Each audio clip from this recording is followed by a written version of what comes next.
Hello and welcome back to Cell Shaded. I'm your host Evan Spangler, and today I want to talk about some more recent comic news. So, if you've been paying attention, Marvel has been winding up for the release of Amazing Spider-Man issue 1000, which isn't actually really Amazing Spider-Man issue 1000, but who cares? It is what it is. But in doing so, they've been releasing some news about what the stories themselves will contain, who's working on them, and also some of the covers. And if you've been paying any attention to this sort of thing, then you've definitely seen the John Romita Jr. cover.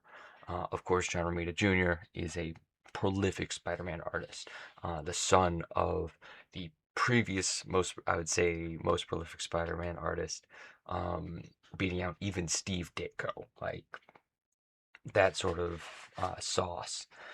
Uh, and he's been working since he was like 20 on this stuff. But they revealed his color, which was also they revealed his cover, um, and people didn't like it. And if I'm being honest, I think it's a pretty like awkward posing and all that. Like I don't think it's the greatest, but it's certainly not anything crazy. But upon seeing the backlash to all of this, Marvel decided to pull the cover, which I think is worse than anything the fans had said. Like, yeah, some of the fans were being overly cruel, but Marvel has pulled the cover. The cover was revealed, I believe, from what I could find, May 26th, and then it was pulled June 19th. So the story wasn't even out yet. It's yeah. Um, but with all that being said, it was then pointed out by Instagram user Quinn Ultimate, who I suggest you all follow. He's pretty cool. Um, that and I'll just use his words from the post. Seeing Marvel treat John Romita Jr. like shit and realizing DC definitely saw the blackout and are now fully complacent in not platforming black characters. Um, so yeah, and that was posted June 22nd, so not that long ago. And I have to fully agree. I mentioned the blackout in one of the previous episodes, but I really do want to touch on it. Essentially, the blackout followed was a boycott done following uh, the blackout is a response to DC's continued refusal to publish black characters, despite having so many to choose from. It has been uh, upwards of 1,200 days since they have had an ongoing starring a black character. Of course, they've had the Absolute stuff. They have Absolute Green Lantern, which technically follows um, uh, Joe Mullion, um, but there's also like John Stewart and Hal Jordan, who's also a big focus of that story. So like that one's kind of iffy, and also it's technically not a mainline story. We also have Absolute Catwoman now, but again, it's a limited miniseries. Well, not mini, it's a limited series. Um, and again, Absolute Universe. We also had the Dakota Project, which did wonderfully, but nothing really came of that. And I think all of those stories thus far have been pretty good. So clearly, DC has the capability of producing good black stories. They just aren't. And thus, many people who invested were invested in DC decided, nope, I'm going to boycott because I want to see the representation that I know is in there. Because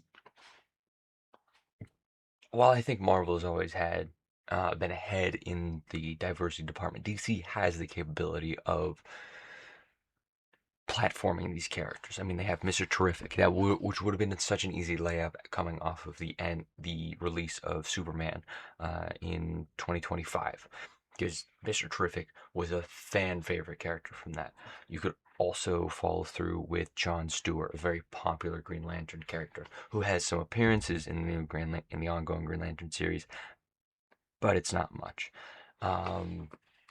You have Vixen, who has a very interesting power set and strays from the stereotypical black character with lightning powers. Even that's not really a thing. It's just a funny pattern. Um, you also have Cyborg, who was a leading member of the Justice League back in the early 2010s. Same with the Snyder movies, and while they definitely weren't the greatest things ever, you could still use him in a more leading role. He's proven that he can punch up with the big leagues. Um, and then you have all of Milestone. Static is such a huge character, and the Dakota Project proved that people do like these stories. They do like these characters, so you could do something with them, but they just refuse to. Um, and it's even more egregious because they do have writers who you have Tom King, who's not the greatest writer and has a really, really shoddy history.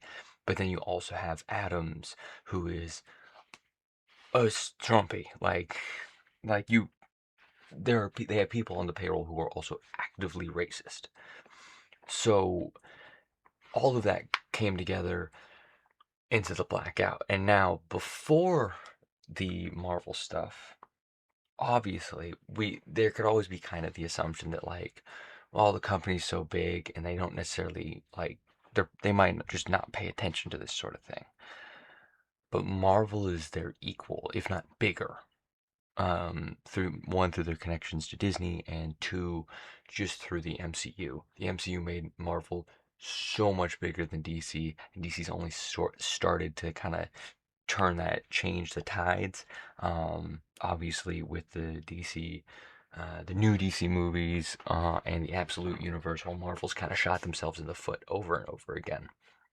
Um, but the fact that Marvel listened to it wasn't even a boycott; it was just people not liking this cover and pulled it, which again, horrendous move. And but that pretty much proves that DC saw the response to this and decided to do nothing about it. Nothing. And in the era where everyone gets an issue one every like 15 books, it would be so easy for them to just run it ongoing for a bit. Because it's all they like, just do anything. They just don't. And honestly, it's really disappointing because, again, they have such a wonderful selection of characters to choose from, and they don't pick anything. They instead keep doubling down on everything. But alas, there's not much we can do but continue our boycott. Yeah, a lot of the dates and such, and the story. You can read more in-depth stuff about both Spider-Man number 1000 and the Blackout on sites like Bleeding Cool. It's all over the internet. You can also find it online on various social medias. Um, that's all I have to say for today. Uh, I've been Evan Spangler. This has been Cell Shaded. Remember, keep reading comics, keep supporting artists, read indie, don't just read the big two. Thank you very much for listening, and have a nice day.